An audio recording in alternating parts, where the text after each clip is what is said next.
Bismillahirrahmanirrahim. Assalamualaikum warahmatullahi wabarakatuh. Alhamdulillahi rabbil alamin. Wa bihi nasta'inu ala umurid dunya waddin. Asyhadu an la ilaha illallah wahdahu la syarika lah, ilahul awwalin wal akhirin. Wa asyhadu anna Muhammadan abduhu wa rasuluh, al-mab'utsu rahmatan lil alamin.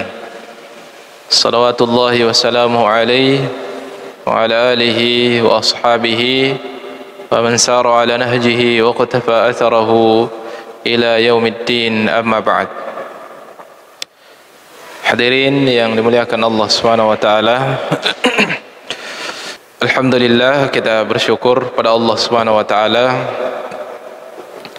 pada malam hari yang mulia ini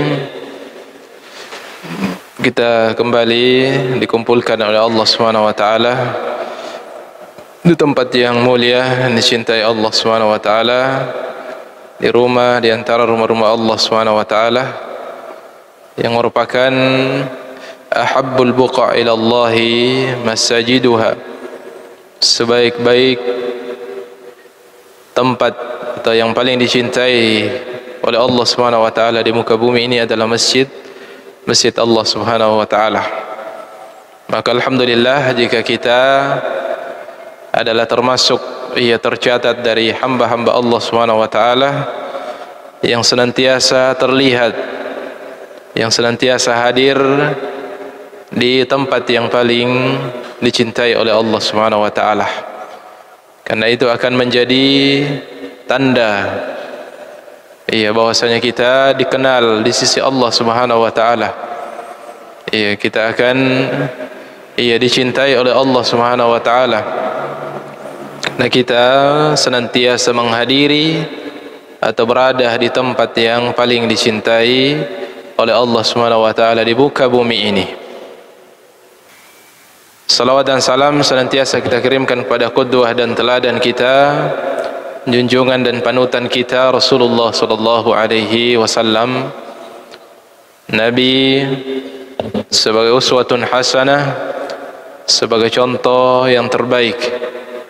Laqad kana lakum fi Rasulillahi uswatun hasanah, kata Allah Subhanahu wa taala dalam firman-Nya, sungguh telah ada pada diri beliau suri teladan yang terbaik, liman kana yarjullaha wal yawmal akhir, bagi setiap pribadi yang mengharapkan berjumpa dengan Allah Subhanahu wa taala dan mengharapkan kebahagiaan nanti di hari akhirat. Wa innaka la'ala khuluqin azim, dan kata Allah Subhanahu wa taala, ia menjelaskan tentang nabinya, bahwasanya sungguh engkau wahai Rasulullah betul-betul berada di atas akhlak yang terbaik. Maka tinggallah kita sebagai umatnya untuk mempelajari petunjuk beliau, untuk kemudian kita meneladaninya dan mengikuti apa yang beliau telah ajarkan kepada umat ini. Dan di antara upaya tersebut, adalah apa yang kita lakukan, membacakan hadis-hadis beliau sallallahu alaihi wasallam, membacakan peninggalan dan warisan yang paling berharga setelah Al-Quran yang beliau tinggalkan, yaitu hadis-hadis beliau sallallahu alaihi wasallam yang beliau telah tegaskan bahwasanya taraktu fikum amrayni, aku tinggalkan kepada kalian dua hal, ma in tamassaktum bihima lan tadillu abada, yang mana kedua hal tersebut selama kalian teguh berpegang dengan kedua petunjuk tersebut, lan tadillu abada, maka kalian tidak akan pernah tersesat. Kitab Allahi wa sunnati, kata beliau sallallahu alaihi wasallam, yaitu Al-Quran dan sunnah-sunnahku. Baik, ya kita lanjutkan membacakan hadis-hadis beliau sallallahu alaihi wasallam yang dihimpun dalam kitab Sahih At-Targhib wa Tarhib, hasil penelitian Syekh Muhammad Nasiruddin Al-Albani rahimahullahu taala, yang diambil dari kitab utamanya yaitu At-Targhib wa Tarhib lil Imam Al-Munziri rahimahullahu taala. Ya, sekarang pembahasan masih berkaitan dengan salat, dan ini bagian penghujung dari bab tentang salat wajib. Ya, nanti setelahnya ada pembahasan tentang salat nafilah atau salat sunnah, yaitu peringatan at-tarhib min tarkis salati ta'ammudan, yaitu peringatan, penegasan Nabi sallallahu alaihi wasallam terhadap orang yang meninggalkan salat secara sengaja, atau peringatan terhadap meninggalkan salat secara sengaja. Wa ikhrajiha an waqtiha tahawunan, dan meninggalkan atau terluput dari mengerjakan salat hingga keluar dari waktunya karena tahawunan, karena menggampang-gampangkan atau meremehkan perkara salat tersebut. Beberapa hadis di awal bab ini, kurang lebih semakna, ya, redaksi yang berdekatan maknanya. Hadis yang pertama, hadis sahih dari Jabir bin Abdullah radhiyallahu anhuma, beliau meriwayatkan qala Rasulullah sallallahu alaihi wasallam, bainar rajuli wa bainal kufri tarkus shalah. Pembatas antara seseorang wa bainal kufri, dengan kekufuran, adalah tarkus shalah, adalah meninggalkan salat. Kita bacakan dulu ya hadis-hadis yang semakna, yang nanti kita baca kesimpulan dari para ulama kita tentang hadis-hadis tersebut. Itu yang pertama, hadis sahih, bainar rajuli wa bainal kufri tarkus shalah. Pembatas antara seseorang dengan kekufuran adalah meninggalkan salat. Artinya ketika salat ditinggalkan, lepas pembatas itu. Hilang pembatas itu. Dalam riwayat yang lain dari sahabat Jabir juga diriwayatkan oleh Imam Ahmad dan Imam Muslim, bainar rajuli wa baiнаsyirki wal kufri tarkus shalah. Disebutkan ada tambahan, pembatas, pembeda antara seseorang, atau pembatas antara seseorang dengan kesyirikan, wal kufri, dan kekufuran, tarkus shalah, adalah meninggalkan salat. Ini menunjukkan perkara yang sangat berbahaya, perkara yang sangat berbahaya dan merupakan dosa yang sangat besar. Kemudian dalam riwayat yang lain diriwayatkan oleh Abu Daud dan Nasa'i, laisa bainal 'abdi wa bainal kufri illa tarkus shalah. Tidak ada pembatas. Ini kurang lebih maknanya sama, hanya redaksinya yang berbeda. Laisa bainal 'abdi wa bainal kufri illa tarkus shalah. Tidak ada yang membatasi antara seseorang dengan kekufuran kecuali meninggalkan salat. Kurang lebih sama. Kemudian riwayat yang lain riwayatkan oleh Imam Tirmidzi, bainal kufri wal imani tarkus shalah. Pembeda atau pembatas antara kekufuran dan keimanan adalah meninggalkan salat. Kemudian dalam riwayat yang lain yang sahih dari sahabat, tadi semua dari jalur Jabir bin Abdullah.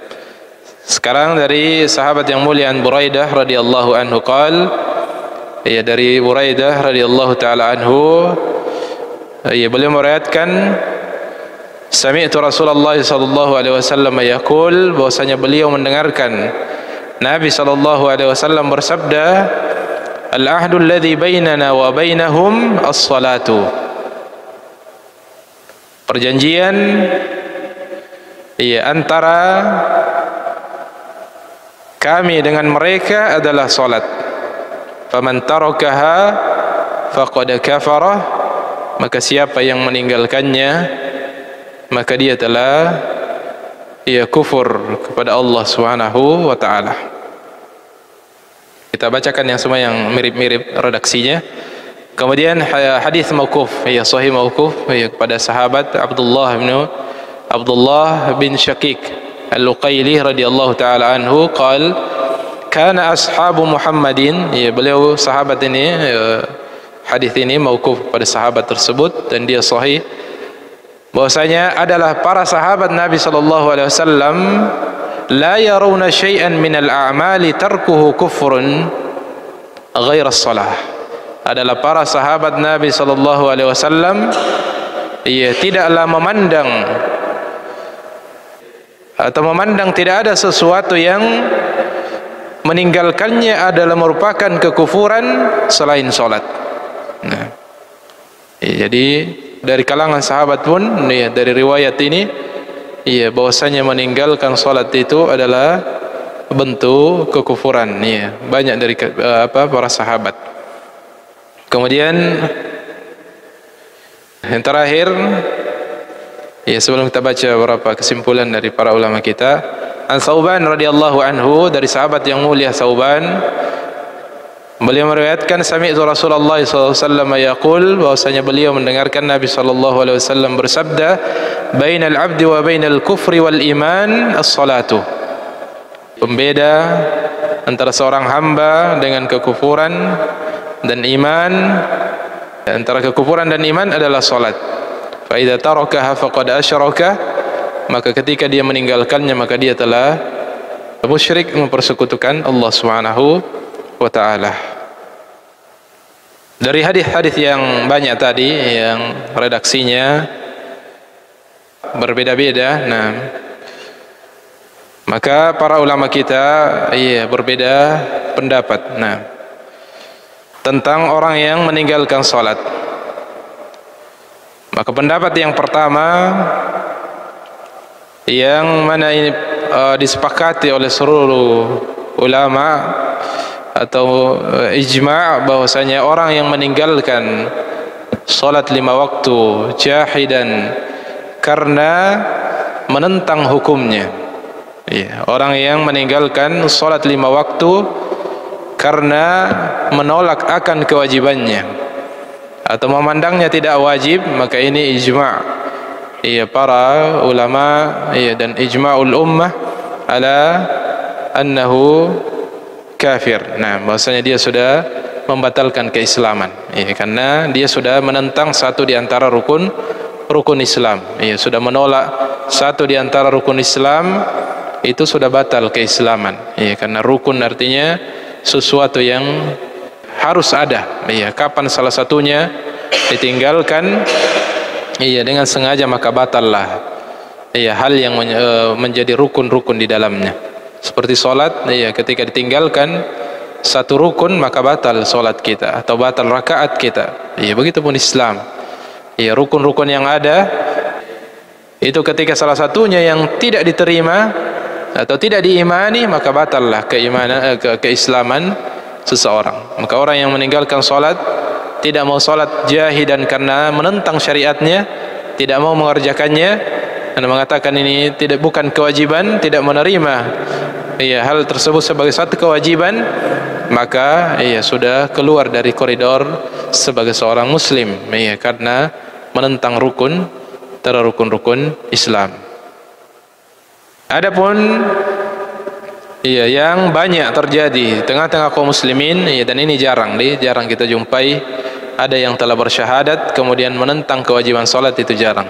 Kecuali yang memang di luar daripada Islam, tentu tidak mengakui hal tersebut, karena memang mereka di luar Islam. Yang banyak terjadi adalah orang-orang yang mengaku Islam namun tidak salat. Ini yang banyak. Orang yang mengaku telah bersyahadat, telah tertulis di KTP-nya dan kartu identitasnya yang lain sebagai seorang muslim, namun nyatanya masih banyak yang meninggalkan salat. Ada yang meninggalkan secara utuh, artinya tidak ada sama sekali salat dikerjakan kecuali salat Jumat. Ada juga yang hanya salat Idul Fitri saja, 2 saja salatnya dalam setahun. Dan ada juga yang tahawunan. Nah, ada yang maghrib kadang salat, nah isya terluput, apalagi subuh, nah masih nyenyak tidur. Ini termasuk orang-orang yang meninggalkan salat, meninggalkan salat karena tahawunan, karena bermudah-mudah atau menganggap remeh perkara salat tersebut. Maka inilah yang para ulama kita berbeda pendapat dalam menyikapi hukum orang yang seperti ini. Maka pendapat yang pertama adalah pendapat yang mengambil zahirul hadis, pendapat yang mengambil makna secara zahir dari hadis-hadis yang ada, bahwasanya orang-orang yang meninggalkan tidak mau salat karena malas, nah maka dia telah terjatuh kepada kekufuran tadi.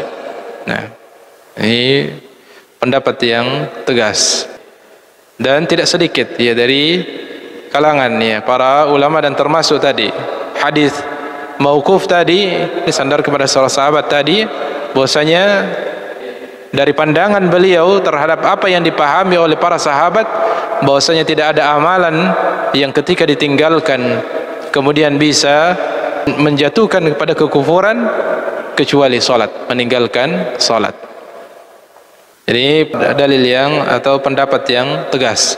Dan itu berdasarkan tadi, kalau dari redaksi-redaksi hadis tadi, nah sangat kuat pendalilan para ulama kita dan termasuk dari kalangan sahabat sebelumnya yang memandang bahwasanya orang yang tidak salat karena malas termasuk bisa menjatuhkan kepada kekufuran dan kemusyrikan. Dan ini diambil oleh beberapa sahabat tabi'in, diantaranya Abdullah bin Mubarak memilih pendapat tersebut, wa Ahmad wa Ishaq wa Ibnu Habib dari mazhab Malikiyah. Nah, dan ini di Muhki'an Ali bin Abi Talib. Nah, dan ini diriwayatkan dari Ali bin Abi Talib wa Ibnu Abbas. Nah, dan juga beberapa ba'du ashabi Syafi'i, beberapa ulama dari kalangan Syafi'iyah juga mengambil pendapat tersebut. Adapun pendapat yang kedua, dan itu jumhur ahli ilm, dan ini pendapat yang kedua, ila annahu la yakfur bitarki shalah idza kana ghaira jahidan liwujubiha. Pendapat yang kedua adalah bahwasanya mereka tidak sampai kepada kufur.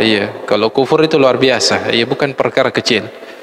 Pertama dia batal syahadatnya, kemudian gugur semua amalan-amalan yang dia kerjakan, dan ketika dia beramal dan tidak bertobat, amalan yang lainnya tidak ada yang diterima, dan kelak di akhirat kekal di dalam neraka. Ketika hukum yang pertama tadi, pendapat ulama, kalangan ulama yang pertama. Kemudian jumhurul ulama mengatakan annahu la yakfur bitarki sholati idza kana ghaira jahidan liwujubiha. Bahwasanya mereka tidak sampai kepada kekufuran, tidak sampai kufur, tidak sampai keluar dari Islam jika mereka meninggalkan salat selama dia tidak menentang kewajibannya. Selama mereka menerima bahwasanya salat adalah wajib, hanya saja karena malas mereka sehingga tidak mengerjakan, maka mereka tidak sampai kepada kekufuran. Wa huwa qaulu baqiyat a'immah, dan ini adalah perkataan sebagian dari imam-imam mazhab, Abi Hanifah wa Malik wa Syafi'i, wa hiya riwayatun an Ahmad bin Hanbal, juga diriwayatkan dari Ahmad bin Hanbal. Dan alasan mereka, wa ajabu amma sahha min ahaditsil bab bi ajwibatin minha, dan mereka memberikan tanggapan terhadap hadis-hadis yang kita baca tadi. Di antaranya anna ma'naha anna tarikas salati yastahiqu uqubatal kafir wa hiya al-qatl. Jawaban pertama, bahwasanya di antara makna dari hadis tadi bahwasanya orang-orang yang meninggalkan salat tadi itu hanya berhak mendapatkan hukuman seperti hukuman yang diberikan kepada orang-orang kafir, ya, tetapi mereka tidak keluar secara hukum, tidak keluar dari keislamannya, tetapi dia berhak mendapatkan hukuman seperti hukuman yang diberikan kepada orang-orang kafir, yaitu al-qatl, yaitu dibunuh, ya, atau diperangi. Ya, jadi memang orang-orang yang ketahuan, ya, secara hukum, ya, nampak meninggalkan sholat dengan, ya, semaunya atau karena malas, nah, dengan sengaja, maka secara hukum dia dipanggil, nah, dia didatangkan ke pengadilan yang sah, kemudian yustatabu, diminta bertaubat. Kalau dia tidak mau bertaubat, maka hakim bisa memvonis, menjatuhkan hukuman qatl kepadanya, ya, bisa dipenggal karena dia tidak mau bertaubat dan tetap tidak mau mengerjakan salat. Iya, kemudian, iya, jika dia adalah dalam bentuk kelompok yang kemudian menentang ketika diserukan untuk mengerjakan salat, maka diperangi. Iya, sebagaimana yang dilakukan oleh Abu Bakar. Iya, ini bukan salat, iya, yang ditinggalkan oleh mereka, yang ketika Nabi telah meninggal, yang ditinggalkan adalah zakat, yang tentu kewajiban salat lebih di atas daripada kewajiban zakat. Dan Abu Bakar mengatakan, la uqatilanna man farraqa bainas salati waz zakah. Saya akan memerangi orang-orang yang membedakan antara salat dan zakat. Artinya zakat saja yang ditinggalkan, ya, oleh banyak orang ini, karena makanya diperangi karena banyak, ya, mereka yang memahami bahwasanya setelah Nabi meninggal tidak ada lagi kewajiban zakat, maka mereka diperangi oleh pemerintah yang sah, yaitu Abu Bakar pada saat itu. Ya, apatah lagi kalau salat ditinggalkan, maka tentu berhak juga untuk diperangi jika mereka tidak mau untuk mengerjakan salat. Kemudian yang kedua, annaha mahmulatun ala man istahalla tarkuha min ghairi udhrin. Ini hadis-hadis tadi dibawa kepada makna, ya, bahwasanya ini bagi orang-orang yang, ia mengatakan boleh meninggalkan salat tersebut tanpa uzur. Bagi orang yang punya pandangan bahwa tidak apa-apa ditinggalkan salat, ya, meskipun tidak ada uzur, ya, maka ini juga termasuk dalam, ya, hadis tadi. Kemudian yang ketiga, anna dzalika qad ya'ulu bi fa'ilihi ila kufrin kama qil al-ma'asi baridul kufur. Kata para ulama kita, ya, jumhur, di antara alasannya terhadap hadis-hadis tersebut, bahwasanya meninggalkan salat tadi itu bisa menggiring kepada kekufuran. Sikap meninggalkan salat itu akan menggiring kepada kekufuran. Ya, sebagaimana secara umum dalam kaidah disebutkan al-ma'asi baridul kufri, bahwasanya segala bentuk maksiat dan dosa, pelanggaran itu akan sedikit demi sedikit menggiring kepada kekufuran. Iya, terlebih lagi salat. Iya, melanggar atau meninggalkan salat, iya, itu sudah sangat dekat, iya, kepada kekufuran. Akhwani fiddin, azani Allah wa iyyakum ajma'in. Itu beberapa pandangan ulama kita tentang hadis-hadis tersebut, yang kesimpulannya, iya, bahwasanya meninggalkan salat bukan perkara kecil. Iya, bukan perkara remeh. Nah, perkara yang sangat besar.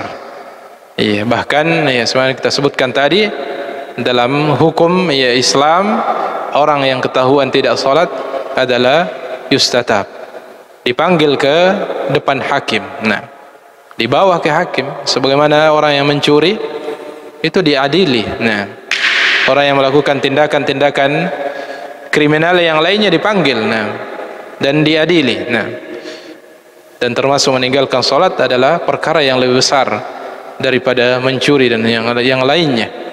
Maka dalam pemerintahan Islam mereka juga yustatab, iya, mereka dipanggil dan diadili, diminta untuk bertobat, dan hakim, iya, boleh untuk memvonis dia dengan hukuman mati jika dia tidak mau bertaubat dan mengerjakan salat.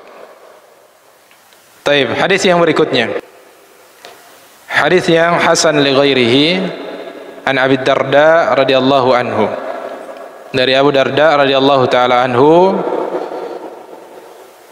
beliau meriwayatkan awsani khalili. Iya, Abu Darda mengatakan, khalili, kekasihku telah bernasihat kepadaku, yaitu Rasulullah sallallahu alaihi wasallam. Ini menunjukkan begitu cintanya para sahabat kepada Nabi sallallahu alaihi wasallam, sampai beliau Abu Darda menggelari beliau sallallahu alaihi wasallam sebagai khalilihi, sebagai kekasihnya, orang yang paling dicintai. Dan memang seperti itulah hak Rasulullah untuk dicintai melebihi dari seluruh manusia yang ada. Sampai kepada diri kita, sampai cinta kita terhadap diri kita, itu harus didahulukan cinta kita kepada Rasulullah sallallahu alaihi wasallam melebihi cinta kepada siapapun dari golongan manusia. Abu Darda mengisahkan, awsani khalili sallallahu alaihi wasallam, adalah kekasihku Rasulullah sallallahu alaihi wasallam telah berwasiat kepadaku, alla tusyrik billahi syai'a, agar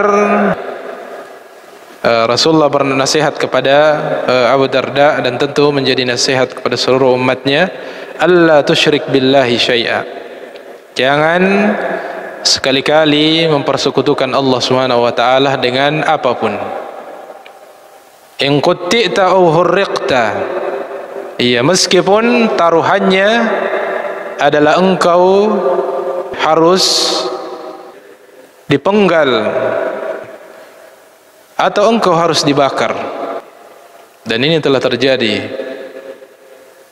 di kisah-kisah umat sebelum kita, termasuk Ashabul Ukhdud dan beberapa kisah-kisah umat sebelum kita yang mereka telah berhasil membuktikan keimanan mereka kepada Allah Subhanahu wa taala, meskipun di antara mereka harus ada yang dipenggal, ada yang dibelah dari kepalanya sehingga badannya terbelah dua, ada yang disisir dengan sisir besi sehingga terpisah antara daging dan tulangnya, tetapi mereka tidak akan goyah dan tidak akan mempersekutukan Allah Subhanahu wa taala dengan apapun. Dan Nabi juga berwasiat kepada umatnya. Ini menunjukkan bahwasanya keimanan itu sangat mahal harganya, sangat mahal harganya, tidak bisa dibeli dengan apapun, tidak bisa dilepaskan dengan ujian seberat apapun. Sampai harus nyawa harus melayang, meskipun harus dipenggal atau harus dibakar demi mempertahankan keimanan tersebut, karena keimanan sangatlah berharga. Itu wasiat pertama, la tusyrik billah, alla tusyrik billahi syai'an, jangan sekali-kali mempersekutukan Allah dengan apapun. In qutti'ta aw hurriqta, meskipun engkau harus dipotong, dipenggal, ataupun engkau harus dipanggang. Wala tatruk salatan maktubatan muta'ammidan, dan jangan sekali-kali meninggalkan salat 5 waktu secara sengaja. Jangan sekali-kali meninggalkan salat 5 waktu secara sengaja. Ini wasiat khusus Nabi sallallahu alaihi wasallam kepada Abu Darda dan kepada umatnya, bahwasanya jangan sekali-kali meninggalkan salat maktubah, salat yang wajib 5 waktu secara sengaja. Faman tarakaha muta'ammidan, karena sungguh siapa yang meninggalkannya secara sengaja, secara sengaja malas, atau lebih mengutamakan tidur. Muazin mengatakan as-salatu khairum minan naum, dia balik, an-naum khairum minas salah. Muazin bilang salat lebih baik daripada tidur, dibalik, tidur lebih baik daripada salat. Ini semua bagian dari ta'ammud, bagian dari meninggalkan secara sengaja atau sebab-sebab yang lainnya. Faman tarakaha muta'ammidan, siapa yang sengaja meninggalkannya, itu sengaja meninggalkan salat 5 waktu, faqad bari'at minhu dhimma, maka sungguh telah lepaslah jaminan Allah. Yang maksudnya bari'at minhu dhimma, Itu tadi di antara makna dari hadis-hadis tadi yang menunjukkan bahwasanya dia sudah lepas jaminan sebagai seorang muslim. Iya, jaminan bagi seorang muslim adalah dijaga darahnya, dilindungi hartanya, dilindungi kehormatannya. Ya, begitu tadi di antara makna yang diambil oleh para ulama kita yang mengatakan tidak sampai batal keislamannya, tidak sampai kufur dalam artian lepas keimanannya. Iya, akan tetapi mereka berhak mendapatkan hukuman seperti hukuman orang-orang kafir, yaitu tidak mendapat jaminan, tidak mendapat jaminan perlindungan darah mereka dan harta mereka. Tidak bisa diperangi. Iya, kalau mereka tidak mau bertobat. Iya, setelah diminta bertobat oleh hakim yang sah, maka dia bisa dijatuhi hukuman tadi. Tidak lagi dilindungi darahnya jika dia sudah diminta bertobat dan tetap meninggalkan salat tersebut. Iya, bari'at minhu dhimmah. Oh iya, itu konsekuensinya. Iya, ketika seseorang meninggalkan salat dengan sengaja, faman tarakaha muta'ammidan faqad bari'at minhu dhimmah. Siapa yang meninggalkannya dengan sengaja, maka dia sudah lepas dari tanggungan jaminan Allah, iya, sebagaimana yang dijaminkan kepada orang-orang yang beriman, yaitu dijaga darahnya, kehormatannya. Nah, wala tashrabil khamra, kemudian wasiat beliau berikutnya, ini itu tadi poin yang berkaitan dengan bab, yaitu la tatruk salatan maktubah muta'ammidan. Ini poin berkaitan dengan bab kita. Ya, bahwasanya jangan tinggalkan salat 5 waktu dengan sengaja. Jangan sekali-kali tinggalkan salat 5 waktu dengan sengaja, karena konsekuensinya sangat berat. Wala tashrabil khamra. Ya, kemudian wasiat beliau, dan jangan sekali-kali meminum khamar. Nah, ini 3 poin nasihat yang sangat penting. Iya, wala tashrabil khamar, dan jangan sekali-kali minum khamar, fa innaha miftahu kulli syarrin. Iya, karena sesungguhnya khamar itu adalah pintu segala keburukan. Nah, biasanya orang yang minum khamar, kalau sudah minum khamar, biasanya selalu ada dosa setelahnya. Nah, tidak biasanya hanya sampai di situ dosanya. Nah, minum khamar setelahnya kezaliman. Nah, demi kezaliman. Iya, ada orang yang minum khamar setelahnya dia menganiaya anak istrinya. Setelah minum khamar, nah, ada zina setelahnya. Iya, minum khamar disertai dengan judi dan sebagainya. Nah, minum khamar setelahnya pembunuhan banyak terjadi. Iya, jadi khamar adalah, kata Rasulullah SAW, fa innaha miftahu kulli syarrin. Sungguhnya khamar itu adalah kunci dari setiap keburukan. Kemudian hadis yang terakhir kita sebutkan, hadis yang hasan li ghairihi, an Mu'adz bin Jabal radhiyallahu anhu, ya, derajat hadisnya hasan li ghairihi, dari sahabat Mu'adz bin Jabal radhiyallahu taala anhu, beliau meriwayatkan, ata Rasulullah sallallahu alaihi wasallam rajulun faqal, ada seseorang yang mendatangi Nabi sallallahu alaihi wasallam, lalu ia berkata, ya Rasulullah, wahai utusan Allah Subhanahu wa taala, alimni amalan, ya, ajarkan kepadaku amalan, idza ana amiltuhu dakhaltul jannah, yang mana amalan tersebut jika saya kerjakan maka saya akan masuk surga. Ya, ini luar biasa, pertanyaan yang tingkat tinggi. Nah, iya, pertanyaan untuk mendapatkan jawaban terbaik. Satu pertanyaan yang faedahnya luar biasa. Nah, langsung meminta surga. Nah, amalan apa yang saya bisa kerjakan, yang amalan apa yang jika saya kerjakan bisa menjadi sebab saya masuk surga. Faqal, maka Rasulullah SAW bersabda, la tusyrik billahi syai'a, jangan sekali-kali mempersekutukan Allah. Ini menunjukkan bahwasanya tauhid adalah syarat memasuki surga. Iman, akidah, atau tidak mempersekutukan Allah adalah syarat untuk seseorang masuk ke dalam surga Allah Subhanahu wa taala. Wa in 'udzibta aw hurriqta.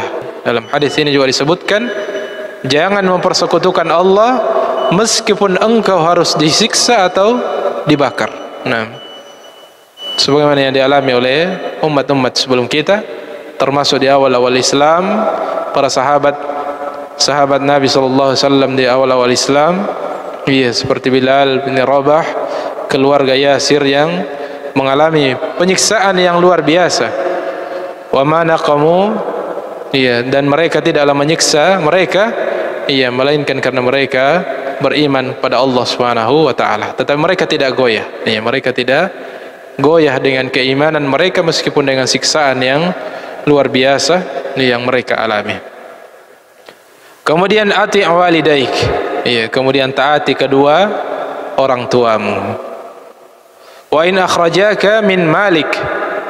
Meskipun keduanya mengeluarkan engkau dari hartamu. Artinya meskipun orang tua tersebut berlaku yang zalim, yang tidak benar, hingga menghalangi engkau dari apa yang menjadi hakmu, tetap taati dia, tetap berbakti kepadanya.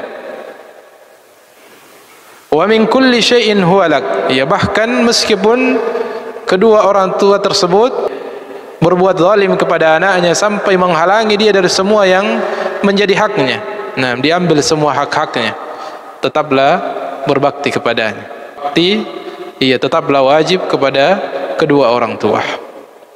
Wala taturki salata muta'ammidan. Kemudian poinnya sesuai bab, dan jangan sekali-kali tinggalkan salat dengan sengaja. Fa inna man taraka as-salata muta'ammidan, karena sesungguhnya siapa yang meninggalkan salat dengan sengaja, faqad bari'at minhu zimmatullah, karena sungguh orang yang meninggalkan salat dengan sengaja, dia sudah lepas dari jaminan Allah Subhanahu wa taala. Kurang lebih sama tadi. Konsekuensinya dia berhak mendapatkan hukuman seperti hukuman yang diberikan kepada orang-orang yang telah terjatuh kepada kekufuran. Diminta untuk bertobat. Sebagaimana orang yang murtad diminta untuk bertobat. Didatangkan kepada hakim pengadilan, kemudian diminta untuk bertobat. Jika dia tidak mau bertobat, maka hakim berhak untuk menjatuhkan hukuman mati kepadanya. Hukuman penggal. Seperti orang yang meninggalkan salat juga bisa dijatuhi hukuman sampai seberat itu. Karena memang meninggalkan salat wajib dengan sengaja adalah perkara yang sangat besar di sisi Allah Subhanahu wa taala. Mudah-mudahan ada manfaatnya untuk kita semakin semangat dalam menjaga dan mengagungkan kewajiban yang mulia ini, sekaligus membangkitkan semangat kita untuk terus berdakwah, dan lahirnya rasa prihatin kepada keluarga kita atau mungkin tetangga kita yang setiap saat kita saksikan, kita lewati ketika panggilan azan, panggilan salat dikumandangkan, namun mereka masih tetap pada aktivitas-aktivitas mereka, sehingga kita berupaya untuk mengambil peran untuk mendakwai mereka agar mereka kemudian menyadari akan kewajiban tersebut. Subhanakallahumma wa bihamdik, asyhadu an la ilaha illa anta, astaghfiruka wa atubu ilaik. Wa akhiru da'wana alhamdulillahi rabbil alamin. Wassalamu alaikum warahmatullahi wabarakatuh.